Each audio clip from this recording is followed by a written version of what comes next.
안녕하세요. 부동산 세금, 절세 방법은 제게 맡기세요. 절세미녀 조현진 회계사입니다.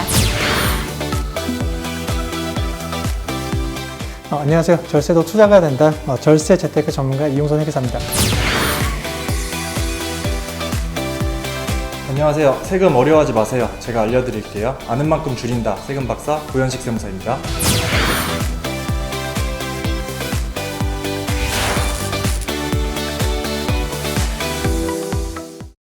오늘 여기 저희 왜 모였죠? 부동산 절세 비법. 저희 이름표도 있잖아요. 절세 메이트.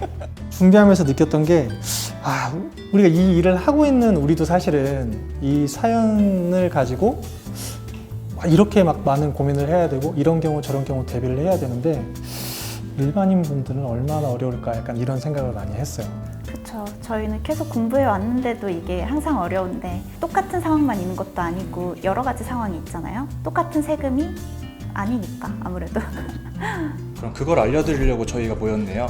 그러면 한 3회에 걸쳐서 저희가 알려드릴게요. 네. 어떤 부분에 대해서 저희가 절세 해줄 수 있는지 한번 말해보도록 할까요? 네. 그렇죠.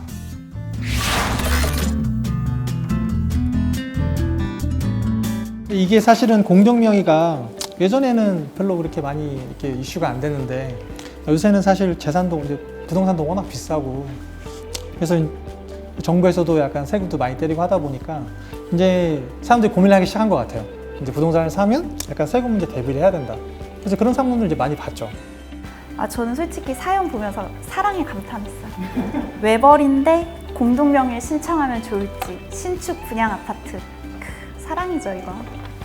공동명의 하는 게 요즘 많이 핫하긴 하잖아요. 그 핫한 게 아무래도 이 부동산 정책들 바뀌면서 공동명의라는 게 일정 부분 어느 정도 세금을 줄이는 데 효과가 있다. 그래서 나오게 된 부분이어서 저는 그래서 준비를 하면서 그런 부분을 많이 좀 봤어요.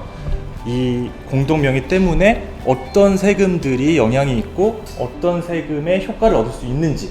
일단 공동명의를 할 때 세 가지로 일단 좀 구분지어서 생각을 해야 돼요. 좀 어려우실 수 있으니까. 첫 번째로는 일단은 취득할 때 어떠냐, 그다음에 보유할 때 어떤지, 그다음에 나중에 양도할 때.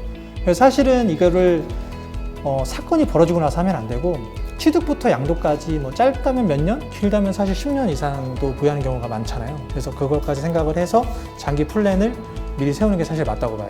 아무래도 나중에 공동명의를 어차피 할 거라면 처음부터 공동명의 하는 게 낫죠. 단독명의 할 때도 세금은 만약에 100, 공동명의 할 때도 100은 똑같은데 만약에 단독명의 했다가 나중에 공동명의로 가면 추가로 어차피 50만큼 더 낼 거 애초에 그럴 거라면 처음부터 공동명의 하는 게 맞는 것 같아요. 취득세, 재산세 이거는 그 주택이라고 한다면 주택가격 전체에다가 세금을 부과하잖아요. 그래서 이거는 공동명의를 하든 단독명의를 하든 세금의 변동이 없다 보니까 굳이 이 취득세와 재산세 때문에 과연 공동명의를 해야 될지에 대해서는 검토하셔야 될 것 같아요. 근데 종합부동산세가 좀 다르죠? 그렇죠.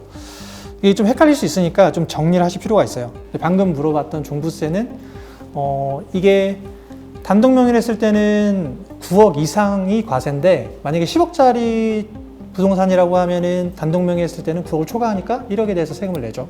근데 공동 명의로 하면 1인당 6억씩을 초과했을 때 세금을 내거든요. 그럼 10억을 두 명이서 나눠 가지니까 5억, 5억. 근데 6억을 초과하지 않으니까 종부세는 내지 않는단 말이죠. 그러면 단독 명의에 비했을 때는 확실히 효과가 있죠. 주택임대소득세는 어떠죠? 집을 산다고 해서 그 집에 꼭 들어가는 것도 아니고 살다가도 뭐 아이들 교육 문제라든가 아니면은 회사 발령 문제 때문에 이사 나갈 수도 있잖아요. 이때도 공동명의가 좀 더 유리한데요. 예를 들어서 소득이 3,800만 원이라고 가정을 하면 이 3,800만 원 자체는 분리과세 요건인 2천만 원을 넘어가지고 무조건적으로 종합과세가 돼요.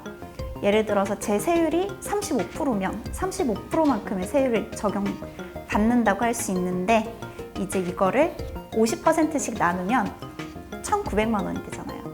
3,800만 원에 50%. 그러니까 분리과세가 돼서 14% 세율을 적용받을 수 있어요.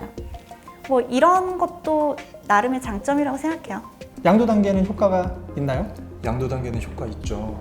왜냐면 양도는 이제 개인별로 그 소득을 계산해서 과세를 하는데 저희 소득세 체계가 그렇게 생겼잖아요.